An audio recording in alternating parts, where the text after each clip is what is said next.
তীব্র দাবদাহের কথা মাথায় রেখে ডিউটিরত সিভিকদের হাতে ওআরএস মিশ্রিত পানীয় জল প্রদান। বিগত কয়েক মাস যাবৎ বৃষ্টি হয়নি। আবহাওয়া দপ্তর থেকে দেওয়া হচ্ছে সতর্কবার্তা। কোনোদিন হলুদ সতর্কবার্তা, কোনোদিন লাল সতর্কবার্তা। সকাল 10টা থেকে গা জ্বালা গরম থেকে রেহাই পেতে জরুরি কাজ ছাড়া সাধারণ মানুষেরা বাড়ির বাইরে বের হচ্ছেন না। জেলা জুড়ে চলছে তীব্র দাবদাহ। বিগত কয়েকদিন যাবৎ 40 থেকে 45 ডিগ্রি সেলসিয়াসের ঘরে তাপমাত্রা ওঠানামা করছে।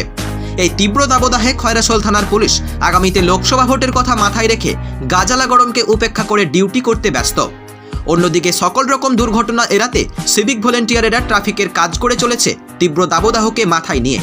ডিউটিরত সিভিক ভলেন্টিয়ারদের কথা মাথায় রেখে এদিন মঙ্গলবার বীরভূম জেলা পুলিশের উদ্যোগে খয়রাশোল থানার ওসি তপয় বিশ্বাস ও থানার পুলিশের ব্যবস্থাপনায় খয়রাশোল থানা এলাকায় ডিউটিরত সিভিক ভলেন্টিয়ারদের গা জ্বালানো গরমের হাত থেকে কিছুটা হলেও রেহাই পেতে ওআরএস, গ্লুকন ডি মিশ্রিত ঠান্ডা পানীয় জল ও ছাতা তুলে দেওয়া হলো। খয়রাশোল থেকে বিপিন পালের রিপোর্ট, বাংলা MM নিউজ।